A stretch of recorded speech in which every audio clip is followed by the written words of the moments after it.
So 8 days ago, I was looking at this board that I got for my ICOM IC-735, and even after having it not installed in the radio, just powering it up, it was keying continuous DITs.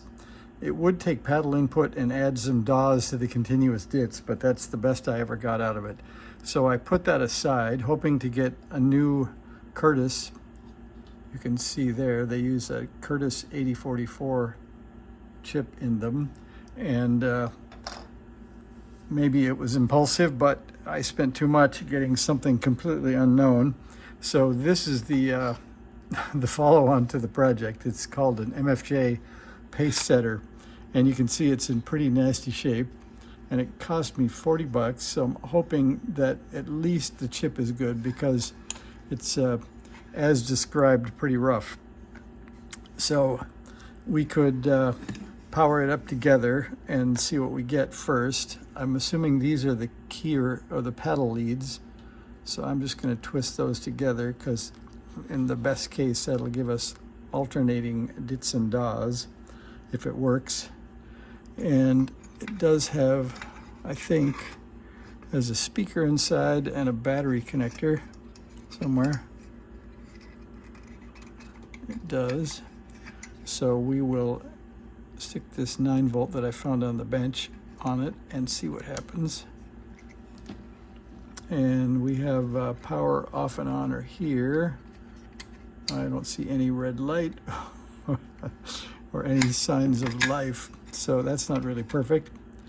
And I'll tell you, I was checking that battery to make sure it was good before I started the video, and it was reading like odd, strange readings that would change between switching the probe direction, and found out that the meter leads were not plugged in all the way into the Klein, so that has been fixed.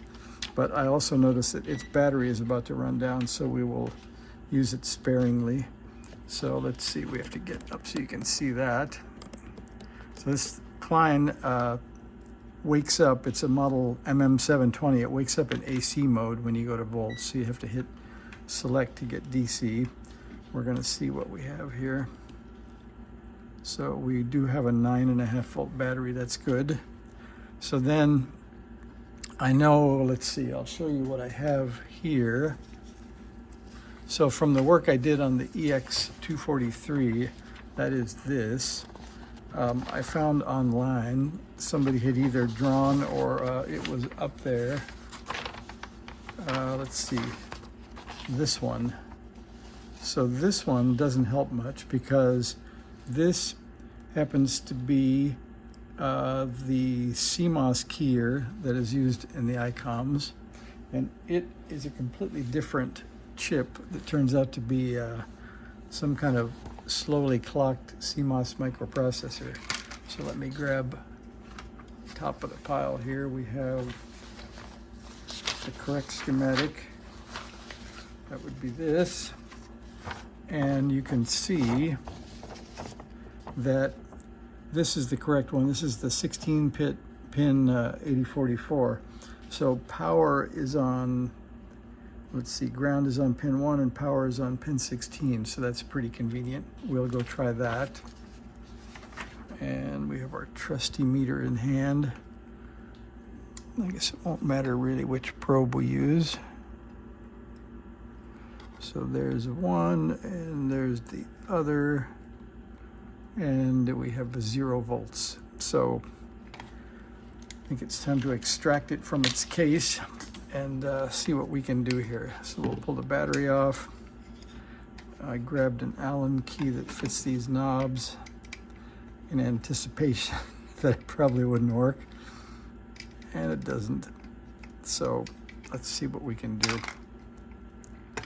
Everything I pull off goes in the plastic bucket for later reuse. Let's see, we'll use bad technique and use a pair of pliers on the bolts. Oh, they're not tight anyway, so that's okay. So we think somebody's been in here already.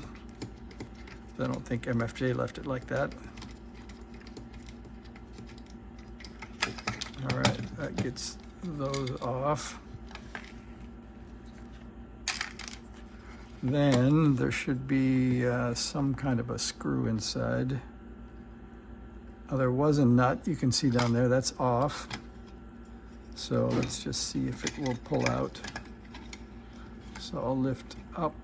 No, things are sticking through the back.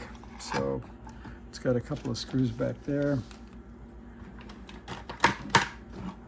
We'll grab those, and they're different. That's nice. This has been well taken care of. It's got 3 different kinds of screws in the bottom.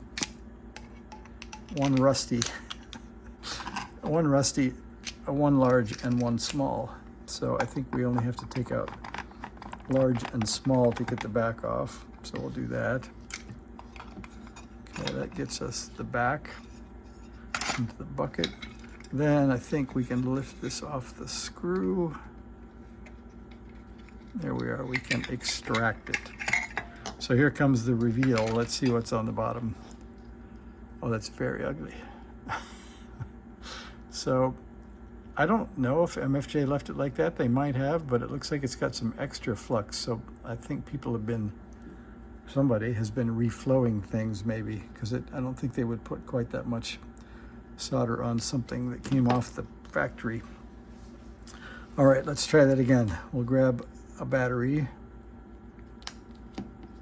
We'll test that again. The meter is going to auto shut off, so I'll give that a little nudge. We'll check our battery again, make sure I got a good one.